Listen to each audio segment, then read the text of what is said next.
My official title is meteorologist, and I work for Early Alert Incorporated, which is a private company based out of Florida.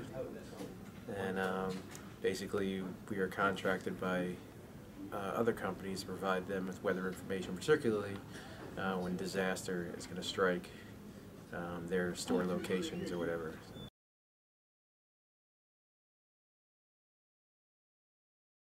Typical day, usually you get up early in the morning, so in the summertime, in the warm season, around 7 o'clock is usually pretty standard, and then sometimes in the winter we issue a daily product, which are on a rotating cycle between the meteorologists, and that involves getting up at 4 o'clock in the morning.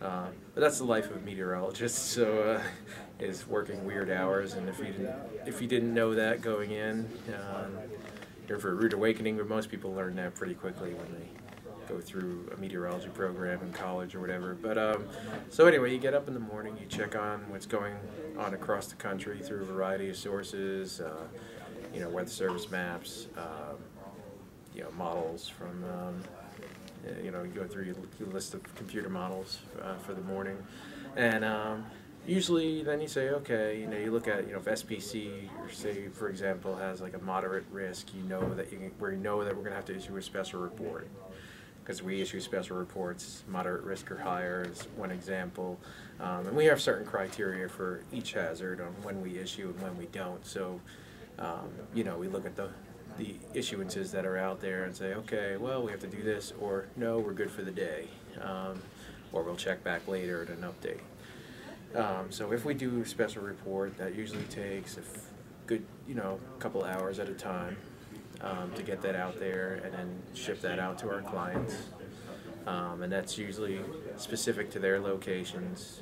What can they expect in a list of cities, whether if it's severe weather, is it going to be tornadoes, hail, wind, if it's winter, how much snow, how long, all the stuff you would expect them to ask. And if you don't have any special reports for the day, if it's relatively quiet, hazard-free, you kind of go on to a side project. We were doing, one example of that would be for Home Depot, basically getting a listing of hazards for every store location they have in the country, which is several thousand, so that's in a long-term project. So it's quiet, I can go over to that and get some of that done, and then of course periodically keep checking on the weather. There's never a set 8-hour day, like, okay, you're working from 9 to 5 and you're done. It's generally broken up through the day. You have stuff to do, in chunks of time. Like if it's a special report in the morning, it's a couple hours, okay, then you're good. You come back, check on it when the next updates come in, and you might have to issue another one if there's a lot of changes in the afternoon. So it could be chunks of time scattered through the day. And in the case of something like severe weather, we've been having to do, actually watching the radar and, weather watches that could last so long as the storms are impacting client areas, so that's an indefinite amount of time. So you got to be prepared when you're scheduled. We usually try to schedule a couple days off a week for each person, but of course that's always weather dependent. So you got to be prepared almost to work at any time. We usually don't work, straight through overnight. We're not a 24/7 operation, although signs are there that it may be going in that direction, but we'll see what happens.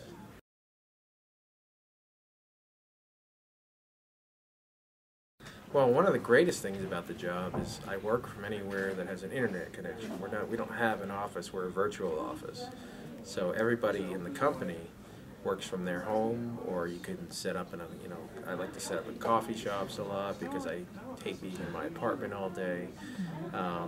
Just have some people around or whatever, it's nice, as long as it's not too distracting. And I can get my work done or whatever. So I do that wherever there's a stable internet connection you can work from, even if it's a nice day outside, and you can sit outside and connect to your Wi-Fi and go on. So that part I like. Dislikes, sometimes that does present communications issues. If you need to get a hold of somebody quick and they're not quite checking their email at that 1 second, you're like, okay, that can be a little frustrating, and I've been guilty of that too, where people are trying to reach me and So there's a little bit of that. I would say, in all honesty, I wish it was paid a little bit more, but that'll come in time. They are a startup company, so they are, doing the best that they can, and they really do look out for us. So I want to make that clear. But yeah, I mean, the amount of money I live on is makes it pretty difficult to get month to month sometimes. But in time, I know that'll pay off. So. I stick with that part. But overall, I mean, there aren't too many dislikes about it. I guess I would really like us to see doing a little bit more of our own in-house, actual from scratch forecasting. You know, that'd be great. Maybe even eventually develop our own computer model. Who knows? Something cool like that. But there are some cool things that I can't talk about publicly right now that are coming down the line, but for obvious reasons, to protect their business interests. But anyway, but yeah, so I think it's a great company to work for overall. And I think it's very interesting because you learn about a lot of the emergency management side, which I think is kind of important for meteorologists to do, because we tend to just stick to the science of weather and not really understand how people actually use it, and to understand what the emergency managers are looking for, because we have a private emergency management side of the company where they get contracted by certain counties to do some EM work for them or fill in, because I know I'm going off on a tangent here, but like, let's say a hurricane hits Florida, Palm Beach or something, and the Palm Beach emergency manager can only work for so long. Right after that, be up to 24 or 48 hours before he needs to go to bed and eat or whatever. They've standardized the entire system, so one of our guys can just step in and take his place while he's taking a break, stuff like that. So I really learned a lot about that side of the coin, and it really helps me shape, because a lot of what we're providing to these companies, they kind of have their own in-house emergency managers for the companies, so you got to kind of learn how to tailor it to them. And that helps in general, because a lot of weather jobs, we're not going to get into technical detail that they don't understand. We have to learn how to word it for their understanding.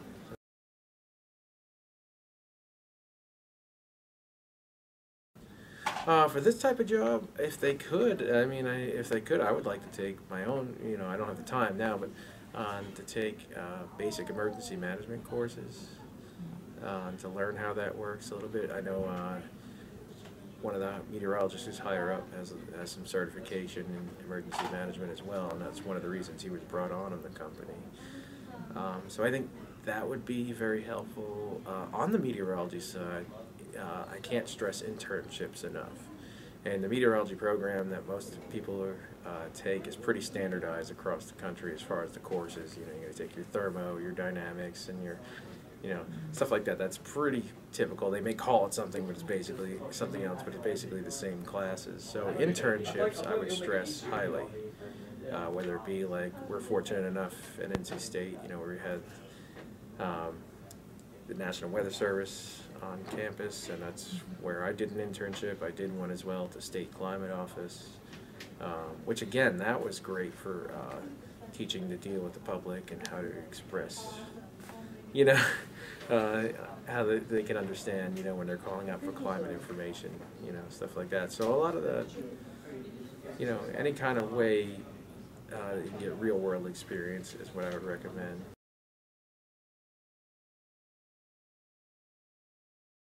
Well, I mean, the main thing is, like I said earlier, I think we're heading towards a 24/7 operations. I do see changes where maybe that would also maybe, unfortunately, because we do like this part in a lot of ways, where the virtual office might have to become a central location and actually going into an office for scheduled shifts. If we're going to 24/7, we might have to have enough meteorologists to do shift work. Much like the National Weather Service does, where you work a certain time overnight, then days, then evenings, and so on. So I could easily see it going in that direction. I also could see some more actual hard science doing maybe some innovations in from scratch forecasting and detection, things like that. So.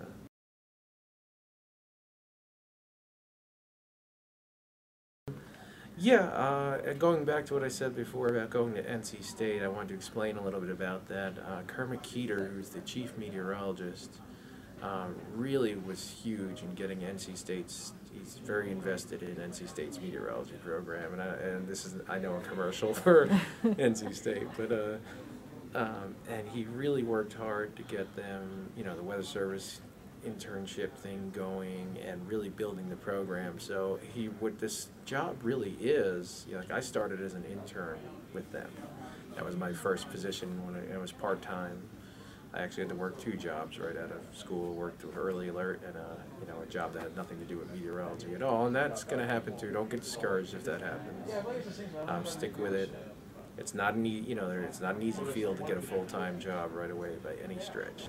Okay, so anyway, Kermit was really building the meteorology program. And basically what it is, he's taking interns. That's usually what your first job with early alert will be, just like the Weather Service intern, except this is like a part-time training position. And you get trained very much like they do.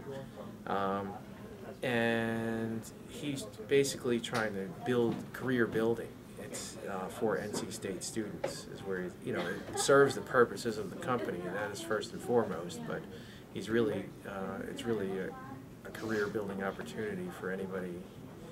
He's partial to NC State because that's where he's invested in, and it's a unique thing because you don't see that anywhere, where one company is kind of focused on one school like that.